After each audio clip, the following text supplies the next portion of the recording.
Imagine a vast universe stretching beyond the stars, a realm where light and shadow coexist, and the whispers of ancient wisdom and the vibrations of ethereal thoughts shape a reality beyond earthly comprehension. Welcome to the threshold of the spiritual world, an unseen domain yet as tangible as the air we breathe.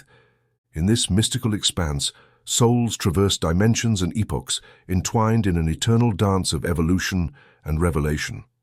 The once insurmountable boundaries dissolve, and the veil shrouding the secrets of the afterlife begins to lift, unveiling a panorama where life and death intertwine in a complex symphony.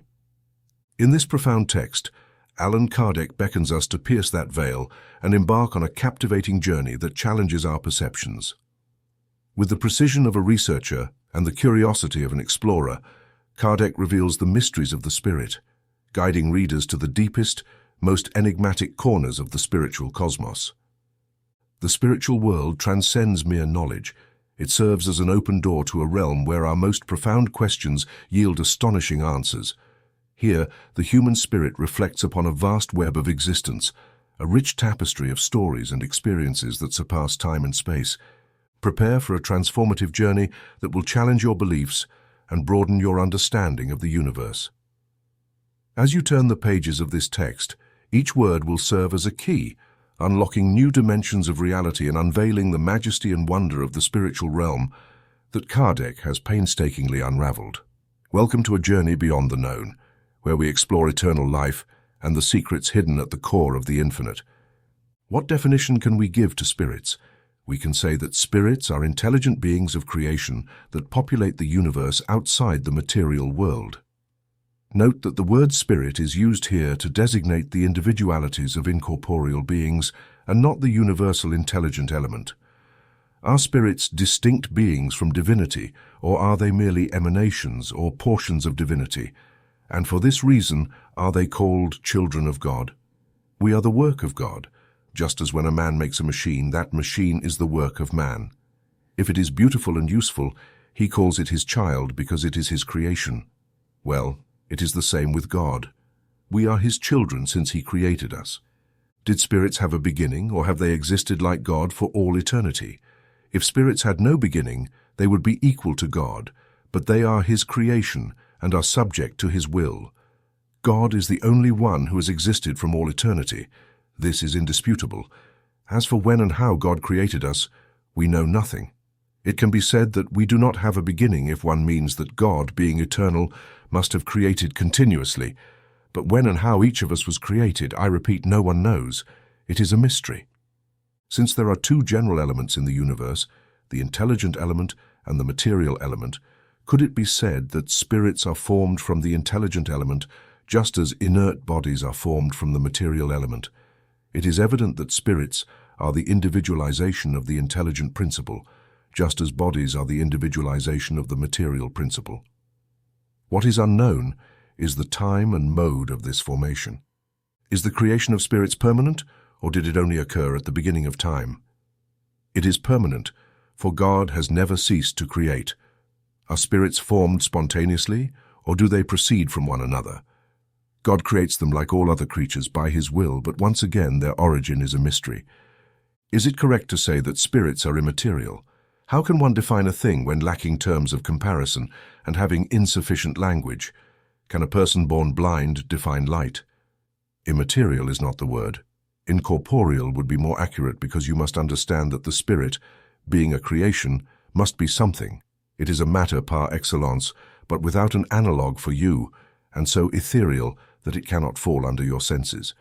We say that spirits are immaterial because their essence differs from everything we know by the name of matter. A people of blind individuals would not have terms to express light and its effects. A person born blind believes they have all perceptions through hearing, smell, taste, and touch. They do not comprehend the ideas that the sense they lack would give them.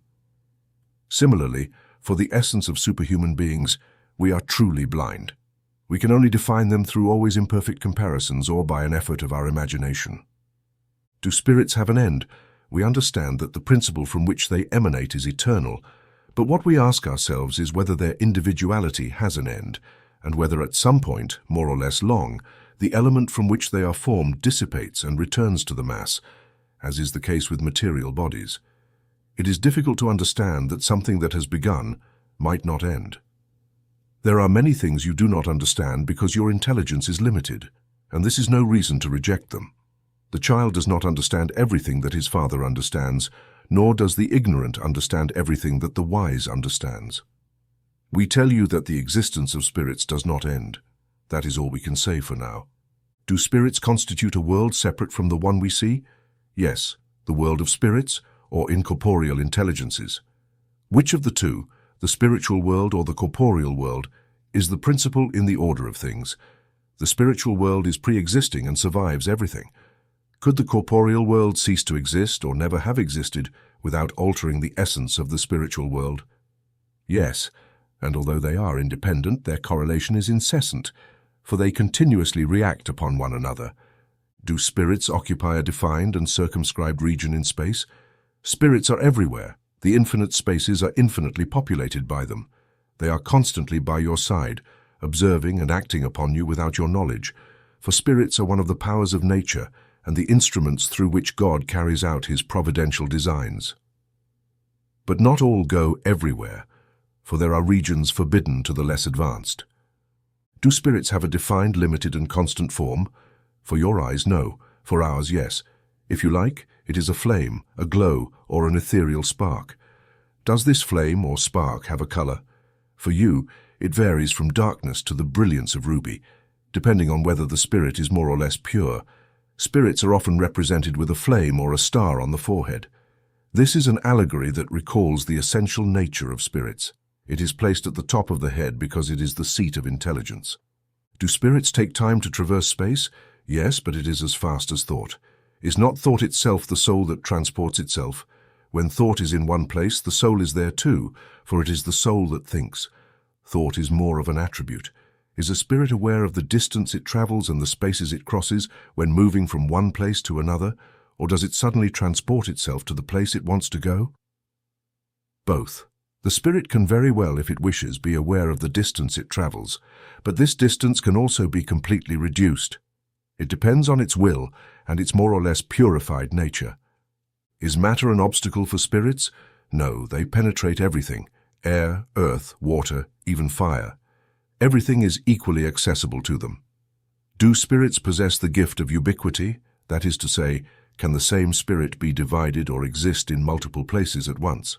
No, there can be no division of the same spirit, but since each is a center radiating in different directions, it seems to be in several places at once.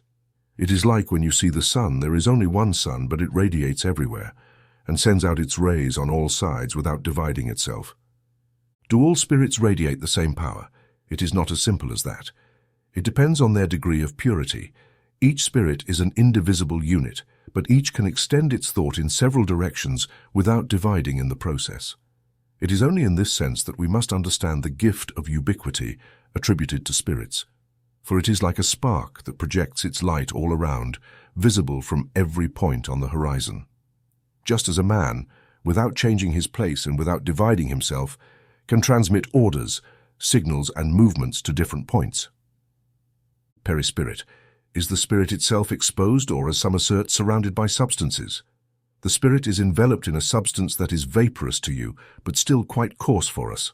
However, it is sufficiently vaporous to rise into the atmosphere and transport itself wherever it wants, just as the germ of a fruit is surrounded by the perisperm. Thus, the spirit is surrounded by a sheath that, by comparison, can be called perispirit. Where does the spirit derive its semi-material envelope? From the universal fluid of each world. This is why it is not the same in all worlds. When moving from one world to another, the spirit changes its envelope just as you change clothes. So when spirits from higher worlds come among us, do they take on a coarser perispirit? Yes, because they must dress in their matter, as we have said.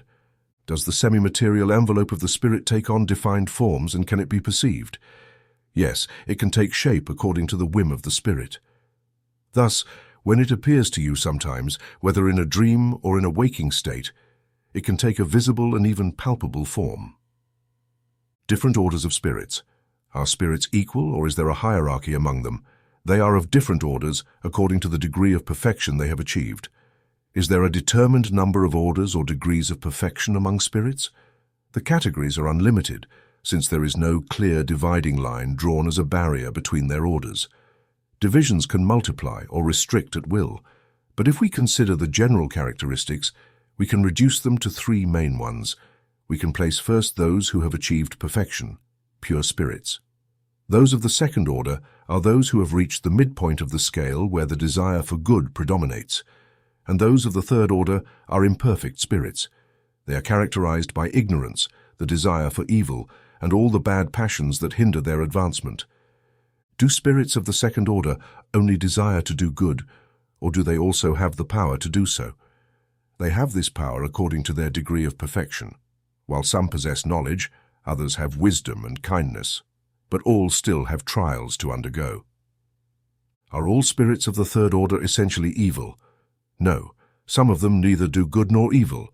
Others, on the contrary, delight in evil and find satisfaction when they have an opportunity to do so.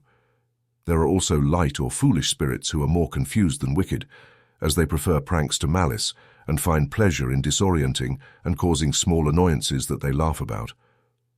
Spiritual scale, preliminary observations. The classification of spirits is based on the degree of their advancement, on the qualities they have acquired, and on the imperfections they still need to shed. This classification is, moreover, not absolute, as each category presents a clear character only in its entirety. But from one rank to another, the transition is imperceptible, and at the boundaries, the nuance fades, as in the kingdoms of nature, as in the colors of the rainbow, or in the different periods of human life. Therefore, one can form a more or less large number of classes, depending on the perspective from which one considers the matter. These systems may be more or less complete, more or less rational, but whatever they are, they do not change the substance of science. Therefore, spirits questioned on this point have been able to vary the number of categories without it having had a consequence. This apparent contradiction has been used as a weapon, without considering that they attach no importance to what is purely conventional. For them, thought is everything. Therefore, they leave us the form, the choice of terms, and the classifications. In a word, they leave us the systems. Let us also add this consideration that we must never lose sight of. Among spirits, just as among men, there are those who are very ignorant, and we must guard against the tendency to believe that they must know everything because they are spirits. Any classification requires method, analysis, and a thorough knowledge of the subject. However, in the world of spirits, those with limited knowledge are like the ignorant down here, unable to embrace a whole or formulate a system. They do not know or understand any classification imperfectly. For them, all spirits superior to them are of the first order, unable to appreciate the nuances of knowledge, competence, and morality that distinguish them, just as among us a crude man does in relation to civilized men. Even those who are capable of doing so may vary in the details according to their point of view, especially when a division is not absolute. Linnaeus and Tournefort each had their own method, and botany has not changed because of it, since they invented neither the plants nor their characteristics. They merely observed the analogies based on which they formed groups or classes. This is how we proceeded. We did not invent the spirits or their characteristics. We simply observed them and judged them by their words and actions. Then we classified them by similarities based on the data that the spirits provided us. The spirits generally acknowledge three main categories or divisions. In the last category, which is at the bottom of the scale, are the imperfect spirits, characterized by the predominance of matter over spirit and a propensity for evil. Those in the second category are characterized by the predominance of spirit over matter and a desire for good. These are the good spirits. Finally, the first category includes the pure spirits, those who have reached the highest degree of perfection. This division seems perfectly rational to us and presents well-defined characteristics. All that remained was to highlight, with a sufficient number of subdivisions, the main nuances of the whole, which we ultimately accomplished with the help of the spirits, whose benevolent instructions have never failed us. Thanks to this framework, it will be easy to determine the rank and degree of superiority or inferiority of the spirits we may interact with, and consequently the degree of trust and esteem they deserve. However, we observe that spirits do not always belong exclusively to one class or another, as their progress occurs gradually, often more in one direction than another. So they may combine characteristics from several categories, which is easily noticeable in their language and actions. Third order, imperfect spirits, are general characteristics: predominance of matter over spirit, propensity for evil, ignorance, pride, selfishness, and all the bad passions that arise from them. They have some knowledge of God but do not understand it. They are not all essentially evil. In some cases there is more lightness and malice than true wickedness. Some neither do good nor evil, but by the very fact that they do not do good, they demonstrate their inferiority. Others, on the contrary, take pleasure in doing evil and feel satisfied when they find an opportunity to do so. They can combine intelligence with malice or wickedness, but whatever their intellectual development, their ideas are low and their feelings more or less abject.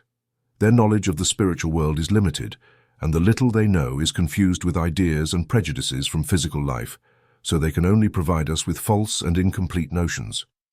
However, the attentive observer often finds in their communications, albeit imperfect, the confirmation of great truths taught by superior spirits, as their character reveals itself in their language.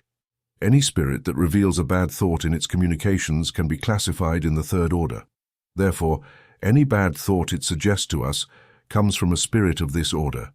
They see the happiness of the good, and this vision is an incessant torment for them, as they feel only the anguish produced by envy and jealousy. They retain the memory and perception of the sufferings of physical life, and this impression is often more painful than reality. They therefore genuinely suffer, both for the evils they have endured and for those they have caused others to endure. And since they suffer for a long time, they believe they are always suffering, and God, to punish them, wants them to believe so. They can be divided into 5 main classes. 10th class impure spirits. They incline towards evil and make it the object of their concerns. As spirits, they give treacherous advice, breathe discord and distrust, taking on all appearances to better deceive. They attach themselves to individuals weak enough to yield to their suggestions, leading them to their downfall, satisfied to delay their progress by causing them to succumb to the trials they face. During manifestations, they are recognized by their trivial and coarse language, which, both in spirits and in men, is always an indicator of moral and intellectual inferiority. Their communications reveal the baseness of their inclinations, and if they try to give the impression of speaking sensibly, they cannot maintain this role for long, always being betrayed by their origin. Some cultures have elevated them to malevolent deities. Others refer to them as demons, evil geniuses, or malevolent spirits. The living beings they animate when they incarnate are prone to all vices engendered by vile and degrading passions: sensuality, cruelty, deceit, hypocrisy, and sordid greed. They do evil for the pleasure of doing it, often without motive and out of hatred for good. They almost always choose their victims from honest people. They are scourges for humanity regardless of the social rank they belong to, and the veneer of civilization does not protect them from baseness and ignominy. 9th class light spirits. They are ignorant, lively, incoherent, and mocking. They meddle in everything, respond to everything without concern for the truth, and take pleasure in causing minor pains and small joys, creating nuisances and deceiving people with mystifications and pranks. This class includes spirits commonly referred to as fools, pixies, gnomes, and leprechauns. They are dependent on superior spirits, who often use them as we use our servants. In their communications with humans, their language is sometimes witty and jovial, but almost always lacks depth. They capture weaknesses and ridicule and express them with satirical strokes. If they borrow fictitious names, it is more often out of malice than ill intent. 8th class, spirits with false knowledge. Their knowledge is quite broad, but they believe they know more than they actually do. Having made some progress in various aspects, their language has a serious character that may give the impression of their capabilities and scholarship, but it is mostly a reflection of the prejudices and systematic ideas of earthly life, mixing some truths with the most absurd errors. Amid this, presumption, pride, jealousy, and stubbornness are traits they cannot rid themselves of. 7th class neutral spirits. They are not good enough to do good nor bad enough to do evil. They lean equally towards both and do not rise above the vulgar condition of humanity, either in morality or intelligence. They are attached to the things of this world, regretting its coarse joys. 6th class disturbing spirits.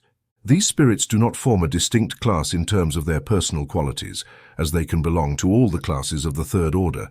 They usually manifest through tangible and physical effects, such as knocks, movements, and abnormal displacements of solid bodies, agitation of the air, etc. They seem more than other spirits to be connected to matter. They appear as the main agents of the vicissitudes of the elements of the world, whether acting in the air, water, fire, solid bodies, or in the depths of the earth. It is recognized that these phenomena are not due to a fortuitous and physical cause when they have an intentional and intelligent character. All spirits are capable of producing these phenomena, but superior spirits generally leave them to inferior spirits, who are more suited to material things than to intelligence. When they deem that manifestations of this type are useful, they use these spirits as auxiliaries. Second order, good spirits. Predominance of spirit over matter, desire for good. Their qualities and their ability to do good are proportional to the degree they have attained. Some possess knowledge, others wisdom and goodness. The most advanced combine knowledge with moral qualities. They are not yet fully dematerialized, so they retain more or less, according to their rank, traces of their corporeal existence, whether in their manner of expression or in habits that reveal some of their mannerisms. If they were not present, they would be regarded as perfect spirits. They understand God and the infinite and already enjoy the happiness of good. They are happy for the good they do and the evil they avoid.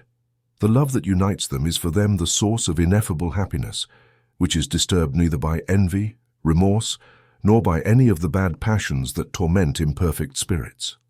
However, all still have trials to undergo before reaching absolute perfection.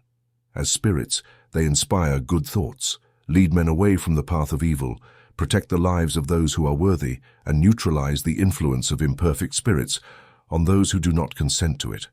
Those in whom they incarnate are good and benevolent toward their fellow beings. They are not motivated by pride, selfishness, or ambition, and do not feel hatred, resentment, envy, or jealousy, doing good for the sake of good. This order includes the spirits referred to in popular beliefs as good geniuses, protective geniuses, or spirits of good. In times of superstition and ignorance, they were considered benevolent deities. They can be divided into four main groups. Fifth class, benevolent spirits. Their dominant quality is goodness. They love to be of service to men and protect them, but their knowledge is limited.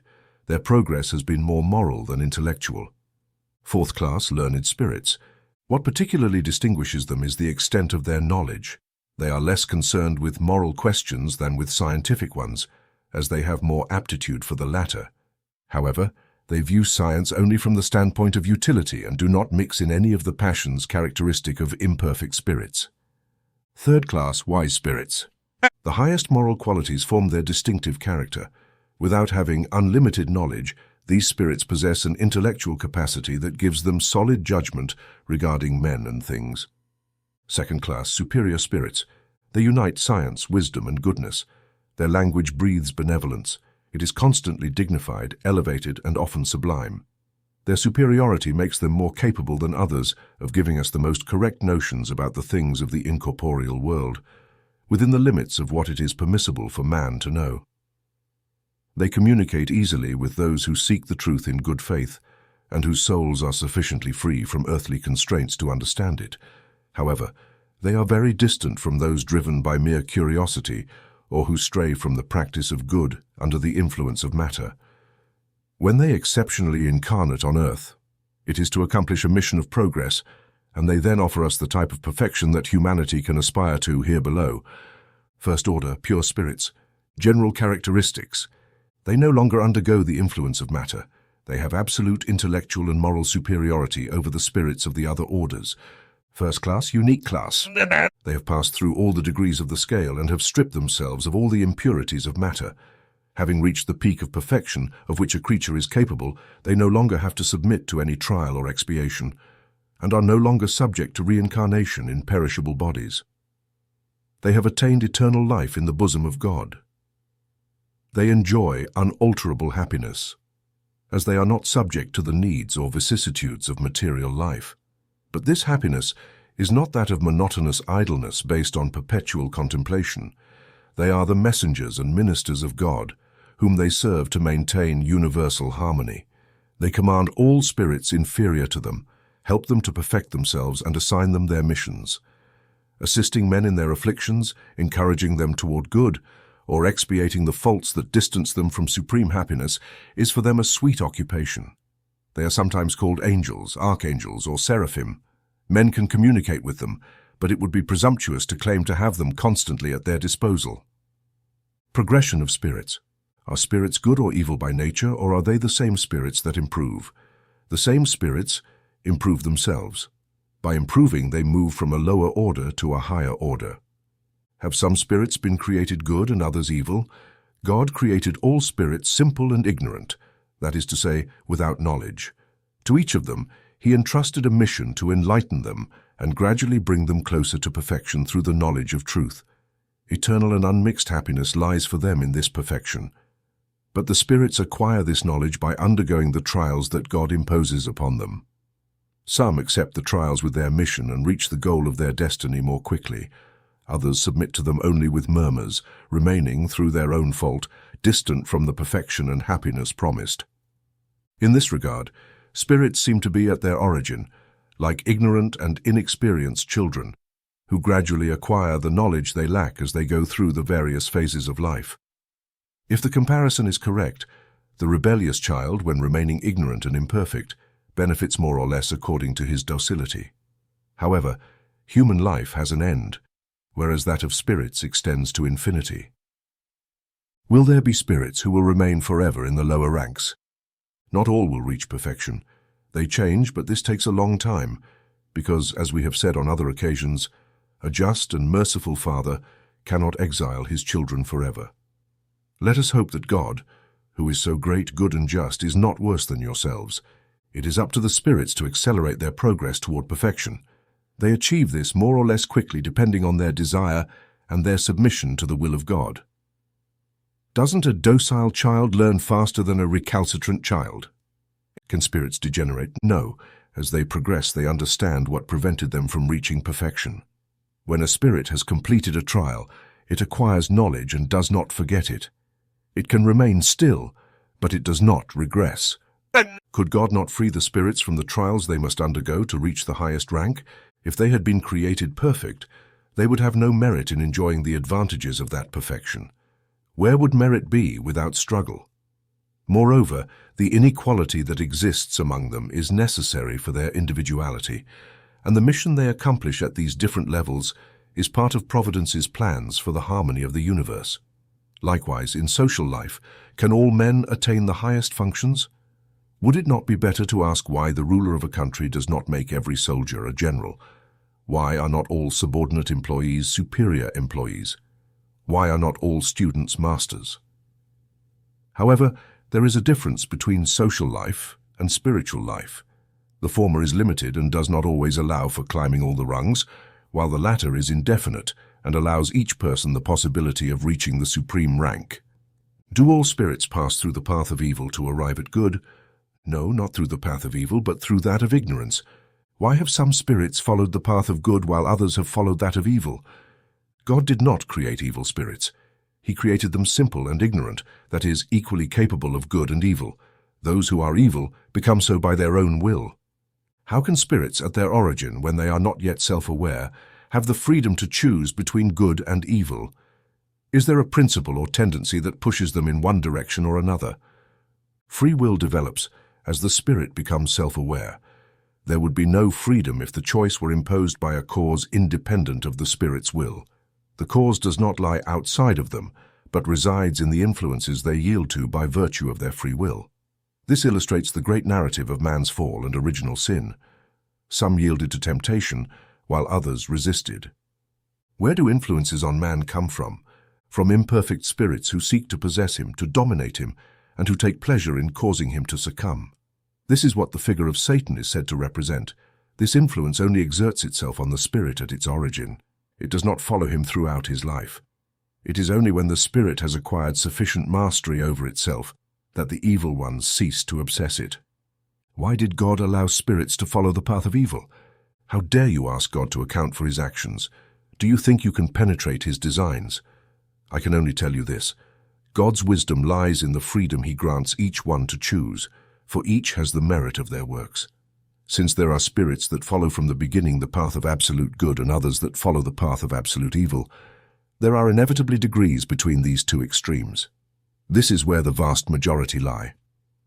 Will the spirits who have followed the path of evil be able to reach the same degree of superiority as the others? Yes, but the eternities will be longer for them. By this word, eternities, one must understand the idea that inferior spirits have of the perpetuity of their sufferings, for they are not given to see the end of them, and this idea is renewed with each trial they succumb to. Do the spirits who have reached the supreme degree after passing through evil have less merit than the others in God's eyes? God sees the lost ones with the same eyes and loves them all with the same heart. They are called evil because they have succumbed. Before they were simple spirits. Are spirits created equal in intellectual faculties? They are created equal, but not knowing where they come from, free will must take its course. They will progress more or less quickly in intelligence as in morality. Are the spirits who follow the path of goodness from the beginning therefore not perfect spirits? If they have no evil tendencies, they still need to acquire the experience and knowledge necessary to attain perfection. They can be compared to children who, as good as their natural instincts may be, need to develop and enlighten themselves, which will only happen as they move from childhood to maturity.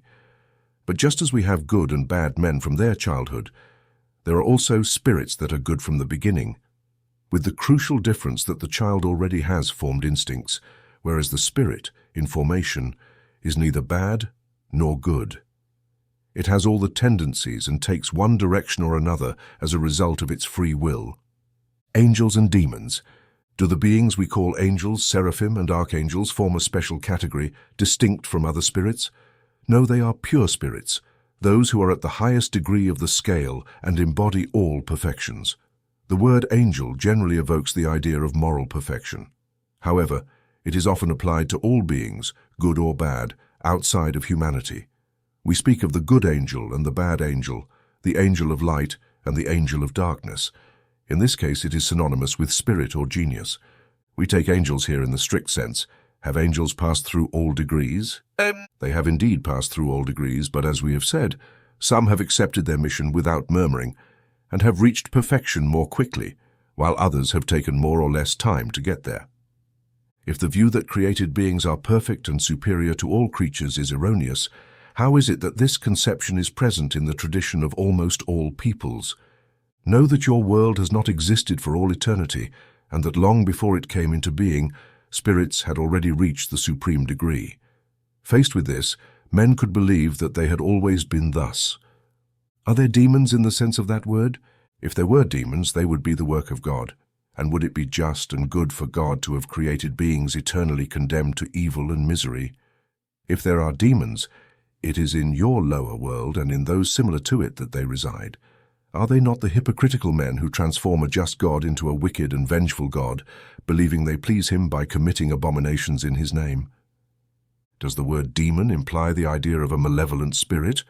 Only in its modern sense, for the Greek word daimon, from which it is derived, means genius or intelligence, and was used to designate incorporeal beings, good or bad, without distinction. Demons, in the vulgar sense of the term, are supposed to be essentially evil beings, which would make them, like all things, a creation of God. But God, who is sovereignly just and good, cannot have created beings destined for evil by their nature and condemned for eternity. If they were not the work of God, they would then, like him, have existed for all eternity, or there would be multiple sovereign powers. The first condition of any doctrine is to be logical. However, the doctrine of demons in the absolute sense lacks this essential foundation. It is conceivable that in the beliefs of backward peoples, who, ignorant of God's attributes, accept malevolent deities, they also admit the existence of demons. But for one who makes God's goodness an attribute par excellence, it is illogical and contradictory to assume that he could create beings destined for evil and meant to perpetuate it. This would amount to denying his goodness. The proponents of demons base their beliefs on the words of Christ. Certainly it is not us who will contest the authority of his teaching, which we would like to see more in the hearts of men than on their lips. But are we sure of the meaning he gave to the word demon? Do we not know that the allegorical form is one of the distinctive marks of his language, and that not everything in the gospel should be taken literally. We need no further proof than this passage. Immediately after those days of tribulation the sun will be darkened, and the moon will not give its light, and the stars will fall from heaven, and the powers of heaven will be shaken. Truly, I tell you, this generation will not pass away until all these things are accomplished. Do we not see that the form of the biblical text has been contradicted by science regarding creation and the movement of the earth? Could it not be the same for certain figures used by Christ, who had to speak according to the time and place? Christ could not have knowingly said something false. Therefore, if there are things in his words that seem to offend reason, it is either because we do not understand them or because we interpret them wrongly. And men have done with demons what they have done with angels. Just as they have believed in perfect beings for all eternity, they have taken inferior spirits to be perpetually evil beings. The word demon should therefore be understood as referring to impure spirits, who are often no better than those designated by that name, but with the difference that their state is only temporary. These are imperfect spirits who grumble against the trials they undergo, and who, for this reason, endure them longer, but who will in turn achieve perfection when they have the will to do so. Therefore, the word demon could be accepted with this restriction, but as it is now understood in an exclusive sense, it could mislead us into believing in the existence of beings specially created for evil. Satan is manifestly the personification of evil in an allegorical form. It is impossible to admit a malevolent being who struggles for power with the divinity and whose sole concern is to thwart its designs. Since man needs figures and images to strike his imagination, he has represented incorporeal beings in a material form with attributes reminiscent of their qualities or defects. Thus, the ancients, wishing to personify time, represented it as an old man with a scythe and an hourglass. The figure of a young man would have been nonsense. The same applies to the allegories of fortune, truth, etc. Moderns have depicted angels, these pure spirits, in a radiant form with white wings, emblems of their nature, symbols of purity. Satan with horns, claws, and the attributes of bestiality, symbols of base passions. The vulgar, who take things literally, have seen in these emblems a real individual, just as they once saw Saturn in the allegory of time. Embodiment of spirits, purpose of incarnation. What is the purpose of the incarnation of spirits? God imposes it so that they may reach perfection. For some, it is an atonement. For others, it is a mission. But to achieve this perfection, they must go through all the vicissitudes of corporeal existence. This is the atonement. The incarnation has another purpose, to put the spirit in a position to bear its share in the work of creation. For this, in each world, it takes a body in harmony with the essential matter of that world, in order to execute from this perspective the orders of God and thus contribute to the overall work. The action of corporeal beings is necessary for the progress of the universe, but God, in his wisdom, has wanted that, in this same action, they find a means of progressing and drawing closer to him. Thus, through a marvelous law of his providence, everything is united, everything is interdependent in nature. The spirits who have followed the path of good from the beginning need incarnation, since all are created simple and ignorant. They learn through the struggles and tribulations of corporeal life. God, who is just, cannot make any of them happy without effort and work, that is, without merit. But then, what is the purpose of the spirits having followed the path of good, if it does not exempt them from the pains of corporeal life? They reach the goal more quickly. Moreover, the pains of life are often the consequence of the imperfections of the spirit. The fewer imperfections one has, the less torment one will endure. One who is neither envious nor jealous nor greedy nor ambitious will not suffer the torments that arise from these soul defects. What is the soul? An incarnate spirit. What was the soul before it united with the body? Spirit. Are souls and spirits the same thing? Yes, souls are merely spirits before uniting with the body. The soul is one of the intelligent beings that populate the invisible world, and temporarily envelops itself in a fleshly covering to purify and enlighten itself. Is there something in man that is neither the soul nor the body? Yes, there is the link that unites the soul and the body. What is the nature of this link? It is semi-material, that is to say, it is situated midway between the spirit and the body, as it is necessary for them to communicate with each other. It is through this link that the spirit acts upon matter and vice versa. Man is composed of three essential parts. First, the body, or material being, akin to animals and animated by the same vital principle. Then the soul, the incarnate spirit of which the body is the dwelling.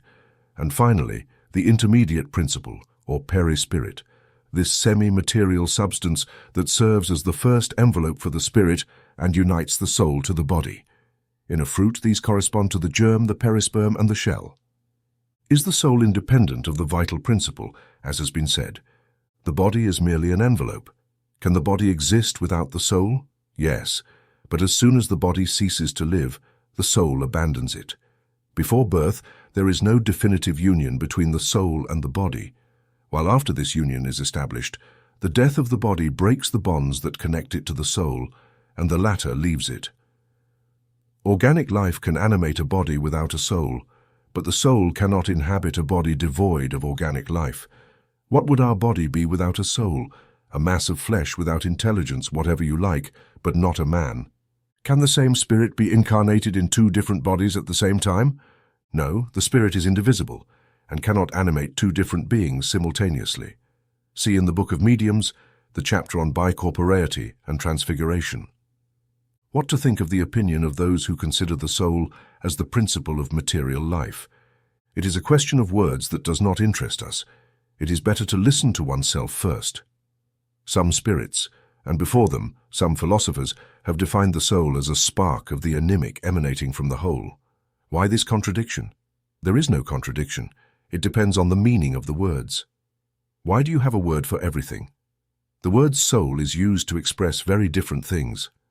Some call it the principle of life, and in this sense it is correct to say in a figurative way that the soul is a spark of animic emanating from the whole.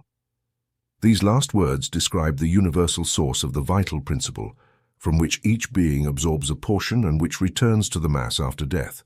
This idea does not exclude that of a distinct moral being, independent of matter, which retains its individuality. It is this being that is also called the soul.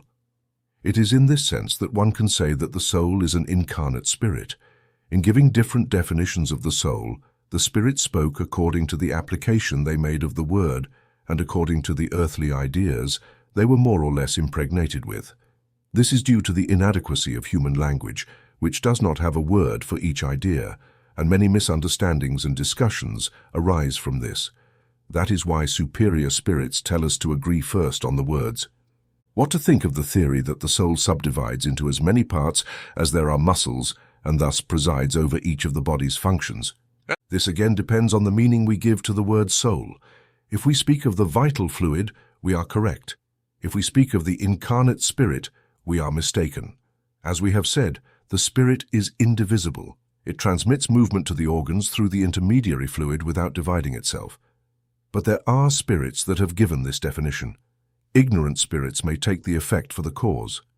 The soul acts through the organs, and these are animated by the vital fluid, which is distributed among them more abundantly in those that are the centers or foci of movement. But this explanation cannot apply to the soul considered as the spirit that inhabits the body during life and leaves it at death. Is there any truth in the opinion of those who think that the soul is external and surrounds the body? The soul is not enclosed in the body like a bird in a cage. It radiates and manifests outwardly, like light through a crystal globe or sound around a sound center. Thus, one can say that it is external, but it is not the envelope of the body. The soul has two envelopes, one subtle and light, which is the first, and which is called the perispirit, the other coarse, material, and heavy, which is the body. The soul is the center of all these envelopes, like the germ in a pit, as we have already said. What can we say about the theory that the soul of the child completes itself at each period of life? The spirit is only one. It is whole in the child as in the adult. It is the organs, instruments of the manifestations of the soul, that develop and complete themselves. What you ask comes down to confusing the effect with the cause. Why do not all spirits define the soul in the same way? There are spirits that are still narrow-minded and do not understand abstract things. They are like children among you. There are also spirits of false knowledge who display their use of words to impose themselves upon you, and then spirits themselves may express differently, but in substance These terms have the same value, especially when it comes to things that human language is unable to express clearly. They need figures, comparisons that you take for reality. What should we understand by the soul of the world? It is the universal principle of life and intelligence, from which individualities arise. But those who use these words often do not understand themselves. The word soul is so elastic that each person interprets it according to their own visions. Sometimes a soul is also attributed to the earth, understood as the collective of devoted spirits that direct their actions in the right direction. When listened to, and who are, so to speak, God's lieutenants on their globe. How is it that so many ancient and modern philosophers have discussed psychological sciences for so long without arriving at the truth? These men were the precursors of the eternal spiritualist doctrine, those who prepared the way. They were human and could have been mistaken because they took their own ideas for light, but their errors served to bring forth the truth by showing the advantages and disadvantages. Moreover, among these errors lie great truths that comparative study can help to understand. Does the soul have a defined and circumscribed location in the body? No, but it is more particularly localized in the head for great geniuses, that is, for all those who think a lot, and in the heart for those who feel a lot and whose actions are connected to humanity. What do those who locate the soul in the vital center think? That is to say, the spirit rather inhabits this part of your body, since it is where all sensations end, placing it in what they consider the center of vitality, confusing it with the principle of vital fluid. However, one can say that the seat of the soul is more particularly in the organs that serve intellectual and moral manifestations. Materialism. Why do anatomists, physiologists, and in general those who study natural sciences often lean towards materialism? The physiologist connects everything to what he sees. It is the vanity of men that leads them to believe they know everything and that they cannot admit that something may go beyond their understanding. Their own science leads them to presume that nature can have nothing hidden. Isn't it lamentable that materialism is a consequence of studies that should, on the contrary, show man the superiority of the intelligence that governs the world? We must conclude that these ideas are dangerous. It is not true that materialism is a consequence of these studies. It is man who draws a false conclusion from them, for he can misuse everything, even the best things. Nothing frightens them more than what they want to make us believe, and strong spirits are often more vain than courageous. Most of them are materialists, simply because they have nothing to fill the void that opens before them. Show them a lifeline, and they will cling to it eagerly. Due to an aberration of intelligence, there are people who see in organic beings only the action of matter and who link all our actions to it. They have seen the human body only as an electric machine. They have studied the mechanism of life solely in the functioning of the organs, often seeing it extinguished by the rupture of a wire and admiring only that wire to see if anything remains. As they did not see the soul escape and could not grasp it, they concluded that everything lies in the properties of matter, and that, therefore, after death, only the void of thought remains. A sad consequence. If that were the case, then good and evil would have no meaning.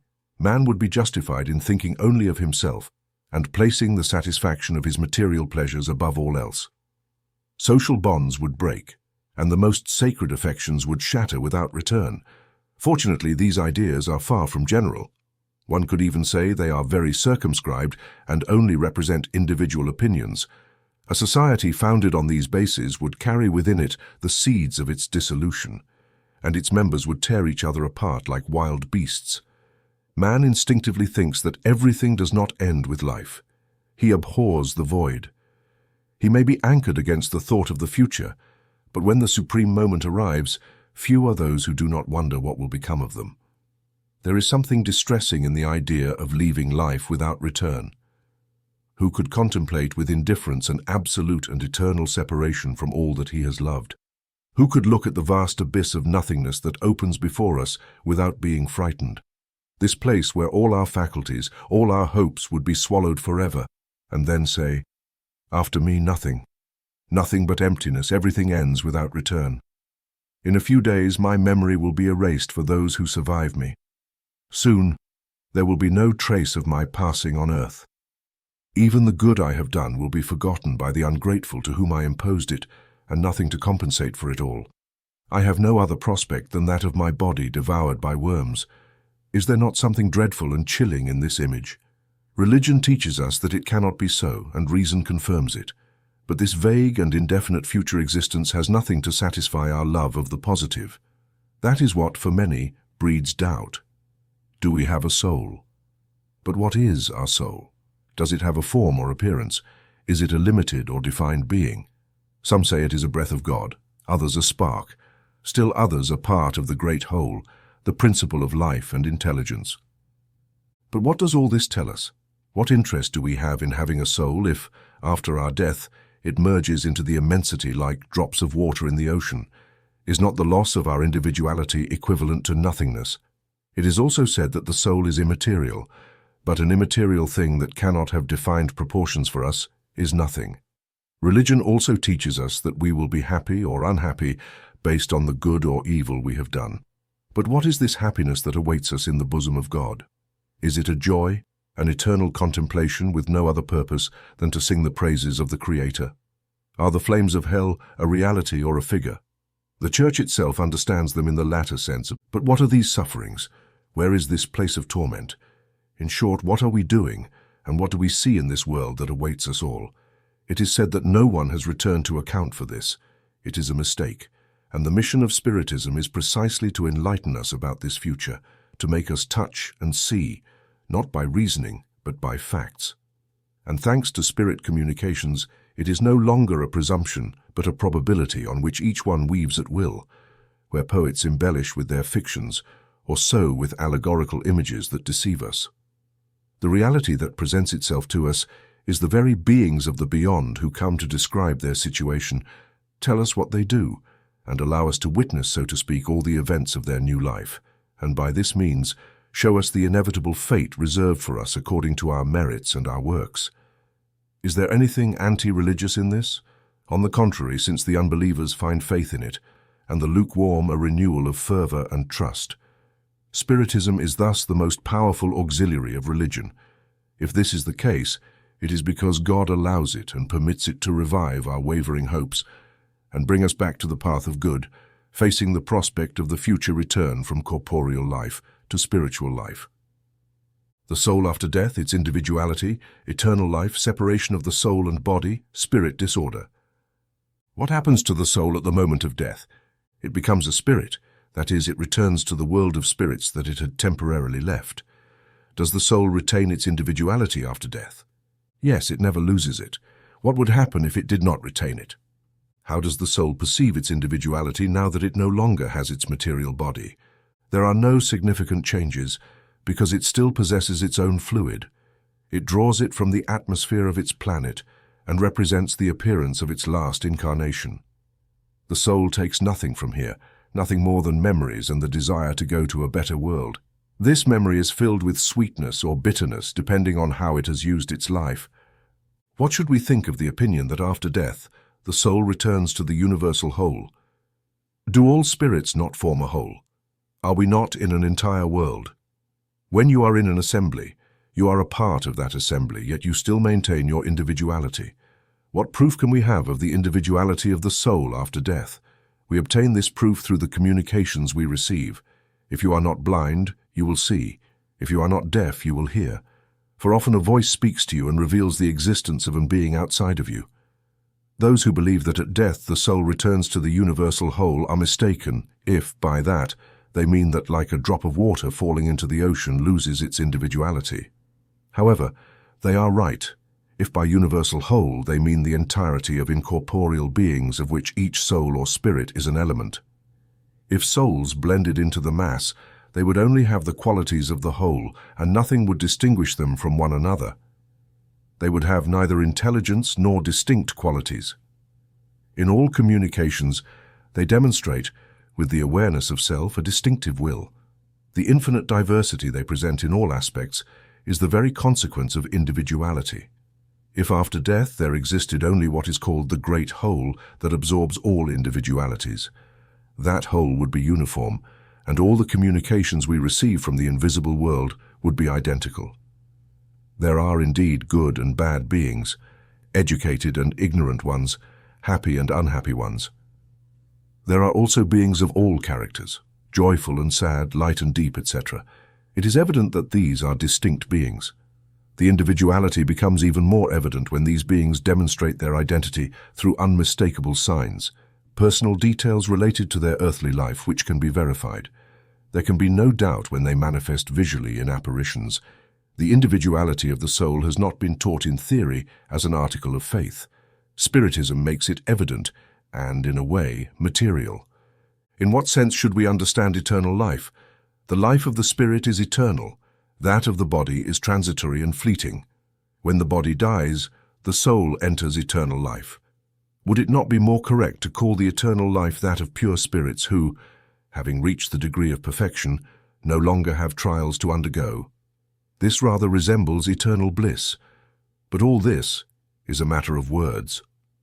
Call things what you will, as long as you understand the separation of the soul and the body. Is it painful for the soul to separate from the body? No, the body generally suffers more in life than at the moment of death. The soul has nothing to do with that. The sufferings experienced at times during death are, in fact, a relief for the spirit that sees the end of its exile approaching. In natural death, which occurs with the exhaustion of the organs due to age, a person leaves life without being aware of it. It is like a lamp that goes out for lack of fuel. How does the separation of the soul and the body occur? When the bonds that held it break, it frees itself. Is the separation instantaneous, a sudden transition? No. The soul liberates itself progressively and does not escape like a caged bird suddenly released. These two states touch and merge. Thus the spirit gradually detaches itself from its chains. They unravel. They do not break. During life, the spirit is united to the body by its semi-material envelope or perispirit. Death is the destruction of the body only, and not of this second envelope, which separates from the body when organic life ceases. Observation shows that at the moment of death, the detachment of the perispirit is not immediately complete. It occurs progressively and with very variable slowness, depending on the individuals. In some cases, it is quite rapid, and one can say that the moment of death is that of liberation in a few hours. But in others, especially those whose life has been entirely material and sensual, the liberation is much slower and can last days, weeks, or even months. This does not imply a persistent vitality of the body, nor the possibility of returning to life, but a simple affinity between the body and the spirit, an affinity that must always correspond to the predominance that the spirit gave to matter during its life. It is reasonable to conceive that the more the spirit is identified with matter, the more difficult it is for it to separate from it, while intellectual and moral activity, the elevation of thoughts, favor a principle of liberation even during the life of the body. When death arrives, the separation is almost instantaneous. This is the result of studies conducted on all observed individuals at the time of death. These observations also show that the persistent affinity between the soul and the body in some individuals is sometimes very painful, as the spirit may feel the horror of decomposition. This case is exceptional and specific to certain types of life and death, and is found in some suicides. Can the definitive separation of the soul and the body occur before the complete cessation of organic life? In agony, the soul has sometimes already left the body. Only organic life remains. The person is no longer aware of themselves, yet they still have a breath of life. The body is a machine that the heart makes function. It exists as long as the heart maintains blood circulation in the veins, and it does not need the soul for that. At the moment of death, the soul sometimes has a longing or an ecstasy that allows it to glimpse the world to which it is going to return. Often the soul senses that the ties that bind it to the body are breaking. Then it does everything it can to completely sever them. Already partially freed from matter, it perceives the future unfolding before it and anticipates the state of the spirit. The example of the caterpillar, which first crawls on the ground, then encloses itself in its cocoon, and apparently dies to be reborn into a radiant existence, can give us an idea of earthly life after the grave and finally of our new existence. It is a small idea. The figure is good, but it should not be taken literally, as is often done. What sensation does the soul experience when it joins the spirit world? It depends on whether it has done evil with the intention of doing so. At first, it feels discomfort for having acted in this way. For just souls, it is very different. They feel relieved of a great burden because they are not afraid of scrutinizing gazes. The spirit immediately reunites with those it knew on earth who died before it. Often, they come to welcome it upon its return to the spirit world and help it to liberate itself from the bonds of matter. It also meets many of those it lost sight of during its earthly stay, and sees those who are wandering as well as those who are incarnated, and goes to visit them. In violent and accidental death, when the organs have not yet weakened due to age or disease, the separation of the soul and the cessation of life occur simultaneously. But in any case, the moment between the two is very brief. For example, after decapitation, the person retains consciousness of themselves for a few moments, often for a few minutes, until organic life completely extinguishes. However, it can also happen that the fear of death causes the loss of this consciousness before the moment of execution. This refers to the consciousness that the victim may have of themselves as a person and through their organs, and not as a spirit. In all cases of violent death, when it does not result from the gradual extinguishing of vital forces, the bonds that unite the body to the perispirit are more tenacious, and complete liberation is slower. Concerning the soul, when it leaves the body, it immediately becomes aware of itself, but this immediate awareness is not entirely clear. It remains for some time in a state of confusion. All spirits experience to the same degree, and for the same time, the discomfort that follows the process of separation of the soul and the body. This does not depend on their elevation. Those who are already purified recognize themselves almost immediately because they have already liberated themselves from matter during their life in the body. In contrast, the carnal man, whose conscience is not pure, retains the impression of this matter for much longer. Does knowledge of Spiritism influence the more or less lengthy duration of this transformation? Yes, it has a great influence because the spirit understands its situation in advance. However, the practice of kindness and a pure conscience have an even greater influence at the moment of death. Everything is confusing at first. The soul takes time to recognize itself. It's as if it is dazed, similar to the state of a person emerging from a deep sleep and trying to understand their situation. The clarity of ideas and memories from the past return as the influence of the matter from which it has just liberated itself fades, and the fog that obscures its thoughts dissipates. The duration of this disturbance after death is very variable. It can last from a few hours to several months, or even several years. Those for whom this disturbance is shorter are those who identified with their future state during their life, as they immediately understand their position. This disturbance presents particular circumstances depending on the character of the individual, and especially on the type of death. In cases of violent death, such as suicide, torture, accident, apoplexy, wounds, etc., the spirit is shocked and astonished, not believing that it is dead. It stubbornly maintains this belief, even though it sees its body and knows that this body is its own, but it does not understand that it is separated from it. This illusion lasts until the perispirit is completely freed. Only then does the spirit recognize itself and understand that it is no longer among the living. This phenomenon is easily explained. Surprised by the unexpected death, the spirit is dazed by the sudden change it has undergone. As for it, death remains synonymous with destruction and annihilation.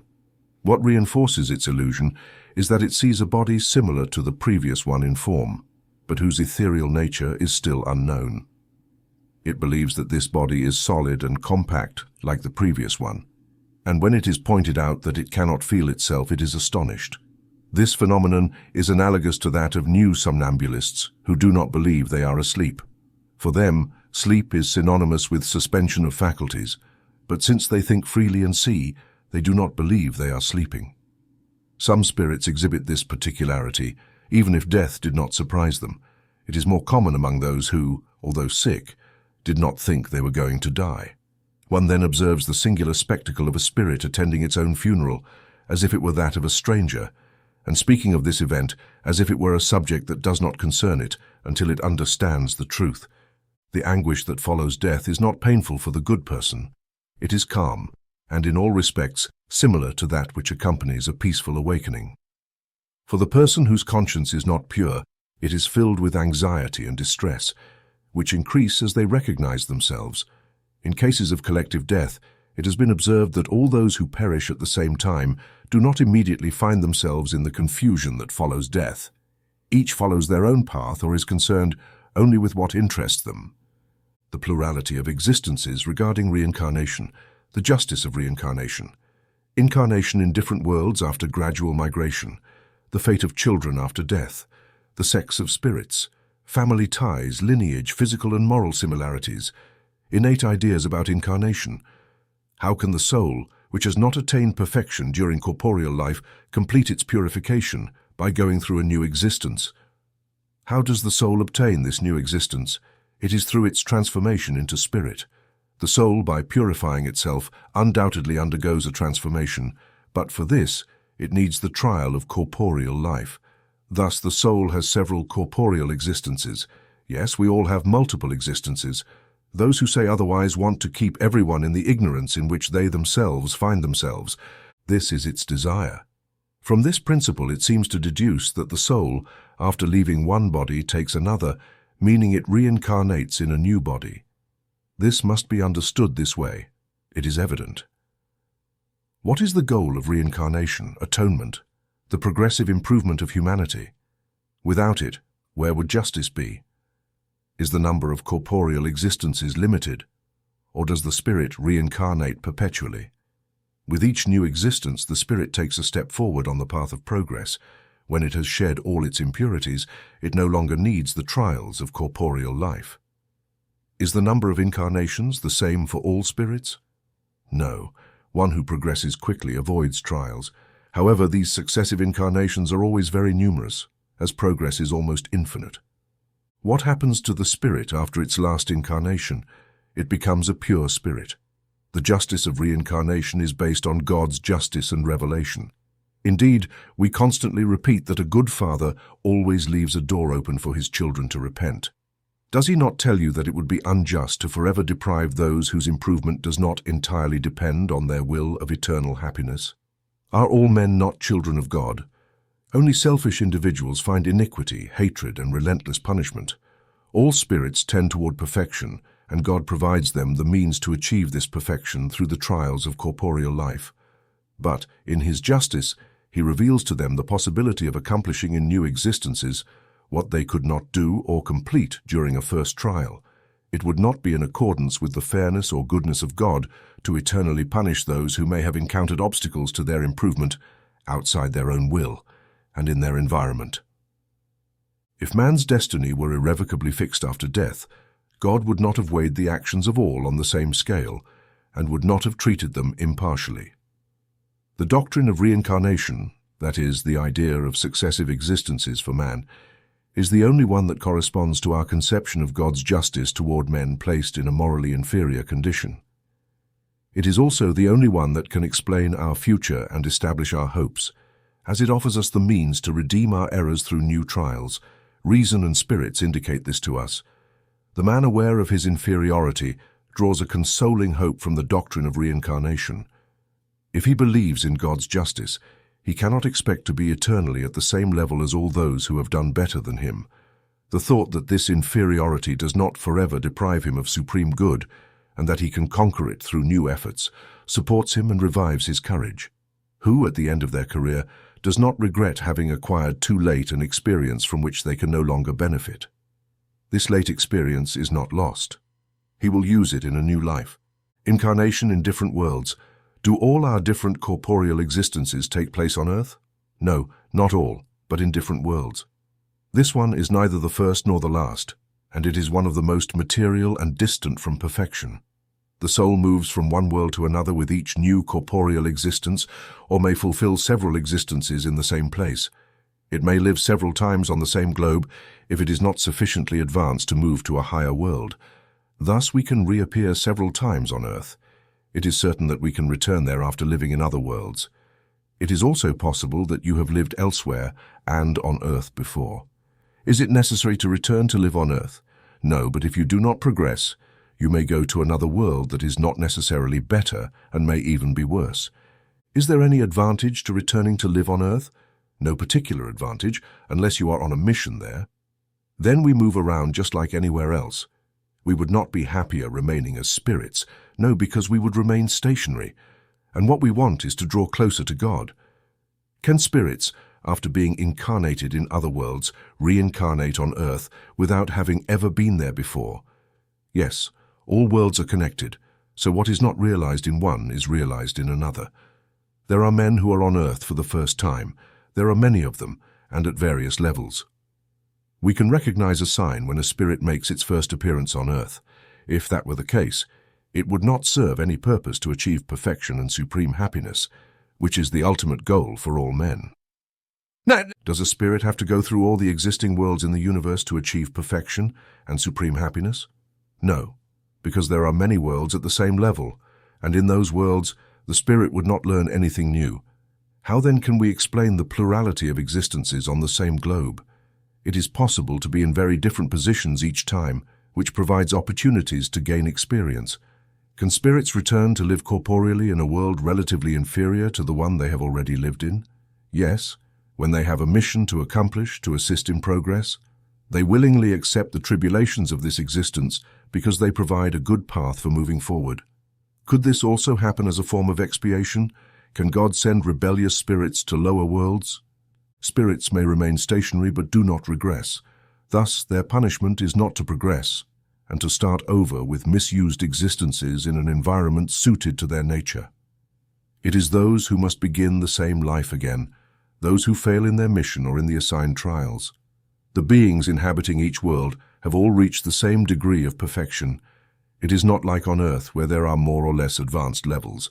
When passing from one world to another, a spirit retains the intelligence it had in the previous one. Undoubtedly, its intelligence does not get lost. However, it may not have the same means to express it. This depends on its superiority and the condition of the body it takes. The beings inhabiting different worlds have bodies similar to ours. This envelope is more or less material depending on the degree of purity reached by the spirits, which determines the difference between the worlds we must traverse. There are indeed many mansions in our Father's house, and therefore many degrees. Some are aware of them and are conscious of them on this earth, while others are completely unaware. We can know with precision the physical and moral state of the different worlds. We, the spirits, can respond only according to the degree to which you find yourselves. That is, we should not reveal these things to all, as not everyone is capable of understanding them, and this would confuse them. As the spirit purifies, the body given to it also approaches a spiritual nature. The matter becomes less dense. It no longer drags heavily on the surface of the ground. Physical needs are less crude, and living beings no longer need to destroy each other to feed. The spirit is freer and perceives distant things that are not unknown to it. It sees through the eyes of the body what we see only through our thoughts. The purification of spirits brings moral perfection to the beings in which they are incarnated. Animal passions weaken and selfishness is replaced by fraternal feeling. Thus, in the worlds superior to Earth, wars are unknown, and hatred and discord have no place there, for no one thinks of harming their fellow beings. The intuition they have of their future, as well as the security provided by a conscience free of remorse, means that death does not put pressure on them. They receive it without fear, and as a simple transformation. The duration of life in the different worlds seems to be proportional to the degree of physical and moral superiority of those worlds. This is perfectly rational, for the less material the body, the less it is subject to the vicissitudes that disorganize it, and the purer the spirit, the less it is undermined by passions. It is also a blessing from Providence that wishes to cut suffering in this way. When passing from one world to another, the spirit undergoes a new childhood. Childhood is everywhere a necessary transition, but it is not always as foolish as in your case. Does the spirit have the ability to choose in which new world to live? No, but it can ask for it, and may also obtain it if it deserves it, as worlds are accessible to spirits only according to the degree of their elevation. If the spirit asks for nothing, what determines the world in which it will reincarnate is its degree of elevation. The physical and moral state of living beings is prematurely the same in all worlds. Worlds are also subject to the law of progress. All began like yours in a lower state, and the earth itself will undergo a similar transformation and become an earthly paradise when men become good. Thus, the races currently inhabiting the earth will one day disappear and be replaced by other increasingly perfect beings. These transformed races will succeed the current race as it succeeded even coarser ones. There are worlds where a spirit, upon ceasing to inhabit a material body, has only the perispiritual envelope, and this envelope becomes so ethereal that it seems non-existent to you. This is the state of pure spirits. It follows that there is no sharp demarcation between the state of the last incarnations and that of the pure spirit. This demarcation does not actually exist. The difference that exists gradually fades, becoming imperceptible like the night that dissipates before the first light of day. Is the substance of the perispiritual the same in all globes? It is neither more nor less ethereal, for when passing from one world to another, the spirit dons the matter proper to each, and its duration is as brief as that of lightning. Pure spirits inhabit special worlds or the universal space without being attached to one globe more than another. Pure spirits inhabit certain worlds but are not confined in them as men are on earth. They may be better in some parts than in others through gradual transmigration. Does a spirit enjoy the fullness of its faculties from the beginning of its formation? No, for a spirit, like a man, also has its childhood at its origin. Spirits only have an instinctive existence and are hardly aware of themselves and their actions, gradually developing their intelligence. What is the state of the soul during its first incarnation? The state of childhood in corporeal life. Its intelligence has just emerged and is trying to find its place in life. Are the souls of savages in a state of childhood, a relative childhood? But these are already developed souls. They have passions. Are passions a sign of development? Yes, but not of perfection, rather a sign of activity and self-awareness, while in the primitive soul, intelligence and life are in a germinal state. The life of a spirit as a whole goes through the same phases that we observe in corporeal life. It gradually transforms from the state of embryo to that of childhood, ultimately reaching, through a succession of periods, the adult state, which is that of perfection, with this difference that it has no decline or decay as in corporeal life. Its life, which has had a beginning, will have no end. It takes an immense time from the standpoint of humanity to move from the childhood of the spirit to its full development. Moreover, its progress is made not in a single sphere, but by passing through several worlds. The life of a spirit thus consists of a series of corporeal existences, each of which is an opportunity for progress, just as each corporeal existence comprises a series of days during which man gains an increase in experience and education. But just as in human life there are days that bear no fruit, in the life of the spirit there are corporeal existences without result because they were not well utilized. Is it possible, even in this life, to pass through all the stages and become a pure spirit through perfect conduct without going through other intermediaries? No, because what man believes to be perfect is far from it. There are qualities that are unknown to him and that he cannot comprehend. He can be as perfect as his earthly nature allows, but that does not constitute absolute perfection. In the same way, a child, however precocious, must go through youth before reaching maturity, just as a sick person must go through convalescence before regaining full health. Thus, the spirit must progress in knowledge and morality, and if it has only progressed in one direction, it must progress in another to reach the pinnacle of the ladder. The further a man advances in his current life, the shorter and less painful the subsequent trials will be. Can a man at least ensure a less bitter future existence? Yes, without a doubt. He can shorten the length and difficulty of the path. Only the reckless remain always at the same point. In his new existences, can a man descend lower than he was socially? Yes. As a spirit, no. Can the soul of a good man, in a new incarnation, animate the body of a scoundrel? No, because it cannot degenerate. Can the soul of a wicked man transform into that of a good man? Yes, if it has repented. In this case, it is a reward. The spiritual man is progressive and not regressive. He gradually advances in the hierarchy and does not descend from the rank he has reached in his various bodily existences. He can descend as a man, but not as a spirit. Thus, the soul of a powerful man on earth may later animate the most humble artisan, and vice versa. The ranks among men are often in inverse proportion to the elevation of moral sentiments. Herod was a king, and Jesus was a carpenter. The possibility of improving in another existence does not lead some people to persist in a wrong path, thinking that they can always correct themselves later. Those who think this way believe in nothing, nor does the idea of eternal punishment hold them back, for their reason rejects it, and this idea leads them to disbelief in all things. If only rational means had been employed to guide men, there would not be so many skeptics. An imperfect spirit can indeed think as you say during its bodily life, but when it frees itself from matter, it thinks differently. It then realizes that it has made an erroneous calculation, and it is then that it experiences a contrary feeling in its new existence.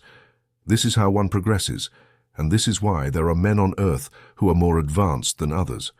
Some already have experiences that others have not yet acquired but will gradually gain.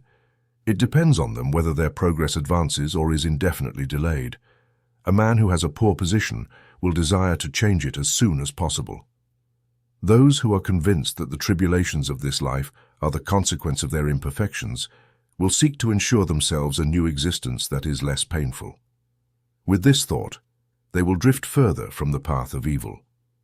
Since spirits can only improve by going through the tribulations of bodily existence, it follows that material life is a kind of purgatory that beings of the spiritual world must pass through to attain perfection. Yes, that is it. They improve in these trials by avoiding evil and practicing good, but only after several incarnations or successive purifications do they reach, in a more or less long time, and according to their efforts, the goal they aspire to attain. Does the body influence the spirit to improve, or does the spirit influence the body? Your spirit is everything. Your body is just a rotten garment. That is all. We find a material comparison of the different degrees of purification of the soul in the process of making wine. Wine contains a liquid called spirit or alcohol, but it is weakened by a series of foreign materials that alter its essence. It only achieves absolute purity after several distillations, during which an impurity is removed each time. The still is the body into which foreign matter must enter to be purified. It is like the perispirit that purifies itself as the spirit approaches perfection. What happens to the spirits of children after death? The spirit of a child who dies in childhood is advanced like an adult, sometimes even much more, because it may have lived much longer and have more experience, especially if it has progressed in this area. The spirit of a child can thus be more advanced than that of its father. This is very common. You do not often see it yourselves on earth. A child who dies in childhood without having done harm and without having done good is not exempt from the trials they must face. If they are pure, it is not because they are a child, but because they are more advanced. Why is life often interrupted in childhood? The lifespan of a child may represent for the spirit that incarnates in it the end of an uninterrupted existence before the desired term, with their death often being a trial or atonement for the parents.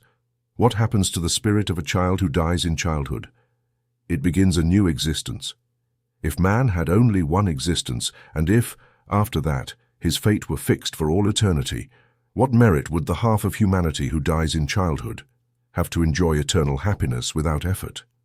And what right would they have to escape the conditions often imposed so harshly on the other half?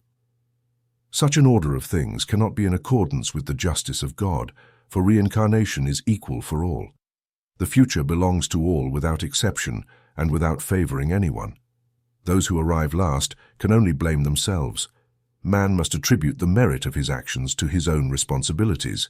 Furthermore, it is not rational to consider childhood as a normal state of innocence. Do we not see children endowed with the worst instincts at an age when education has not yet been able to exert its influence? Do we not see children who seem to bring with them at birth cunning, deceit, treachery, even the instinct to steal and murder despite the good examples surrounding them? Civil law resolves their wrongdoings. Why do we say they acted without discernment? It is true they act more instinctively than deliberately. But where can these different instincts come from in children of the same age, raised in the same conditions and subjected to the same influences? Where does this early depravity come from, if not from the inferiority of the spirit, since education has nothing to do with it? Those who are vicious are so because their spirit has progressed less than others. They suffer the consequences, not because of their acts as children, but because of those from their previous existences. This is how the law is equal for all, and God's justice applies to everyone. Gender among spirits. Spirits have a gender, but not as you understand it. Gender depends on organization. There is love and sympathy among them, but based on similarities in feelings. Can a spirit that animated the body of a man in a new existence animate that of a woman and vice versa? Yes, it is the same spirits that animate men and women. When a spirit incarnates, it matters little to it whether it takes on the body of a man or a woman. It chooses based on the trials it must undergo. Spirits incarnate as men or women because they do not have a gender. Since they must progress in all aspects, each sex and each social position offers them particular trials and duties, as well as the opportunity to gain experience. One who would always be a man would know only what men know. Parenthood, filial relationships. Parents transmit to their children a part of their soul, or merely provide them with an animal life to which a new soul is then added as a moral life. Only animal life, for the soul is indivisible. A foolish father cannot have children of spirit, and vice versa. It cannot be otherwise. The succession of bodily existences establishes bonds among spirits that trace back to our previous existences. Hence often arise the causes of sympathy between you and certain spirits that seem foreign to you. For some people, the doctrine of reincarnation seems to destroy family ties by pushing them back beyond the current existence. Is that the case? No, it extends them but does not destroy them.